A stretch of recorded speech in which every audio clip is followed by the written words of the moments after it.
this picture's already getting a little bit cluttered, so let's take it out of this context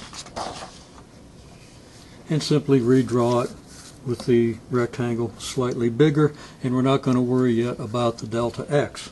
Let's just worry about the effect of delta y. So we have a point x naught, y naught somewhere in the xy plane, and since we're now talking about a graph in 3 dimensions, we're going to include the y coordinate of that point. So there's your point in the xy plane, x naught, y naught, 0. Z is 0 in the xy plane. This point is going to represent x naught, y naught, f of x naught, y naught, whatever function f is. We evaluate it at x naught, y naught, and we get the value, and that's how far we go in the z direction.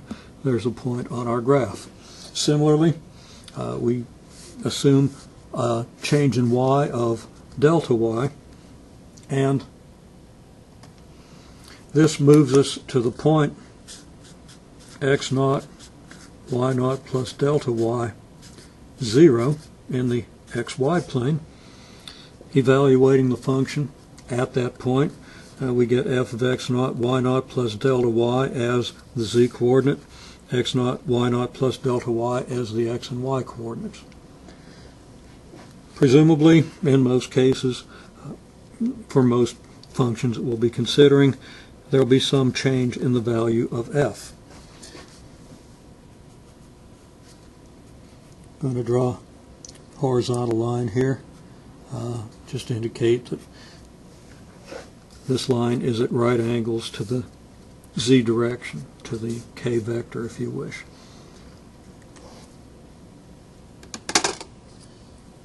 The change in the function is this, so that we could indicate, well, let's move to a slightly different color here. And first of all, this isn't necessarily the way the graph of the function behaves between here and here. It might or might not be a straight line. However, we expect that for a well-behaved function, if delta y is small, then the graph will be approximately straight. This gives us a triangle, and if we draw that triangle off to the side and think about its dimensions, this dimension of the triangle is going to be what we call delta f, which equals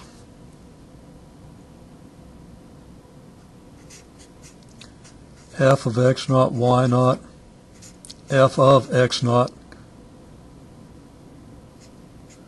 y naught, and that's not right, and I'm a little distracted because I didn't leave myself enough room here, so I'm going to pretend I didn't do that. And let's come down here where we have a little more room. I'm just going to move this triangle down here.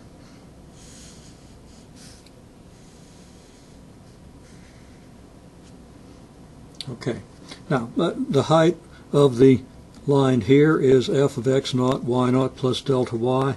The height of this is equal to the height here, which is f of x naught, y naught, and the difference here is f of x naught, y naught plus delta y minus f of x naught, y naught. So we're going to have a delta f here,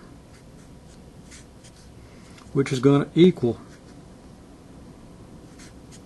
f of x naught, y naught plus delta y, this height, minus this height, which is f of x naught, y naught. And that delta f arises because of the delta y here. The slope with respect to the y direction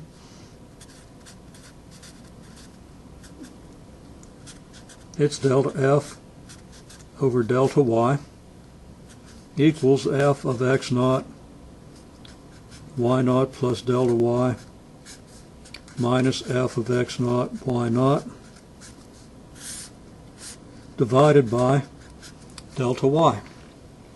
This is a familiar difference quotient.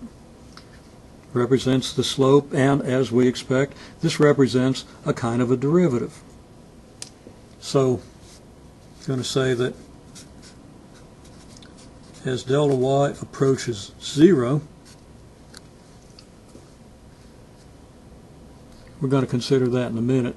Let me make one more comment here. This is the average rate of change of f with respect to y over this interval. I'm being a little vague about what I mean by this interval, but conceptually this slope represents an average rate of change in f divided by change in y. So as delta y goes to 0, the delta f over delta y approaches a limit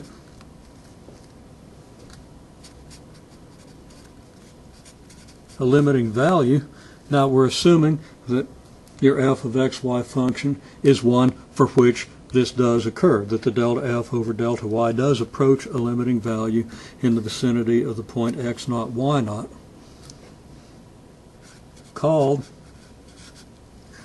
we're going to call this f sub y of x0, y0.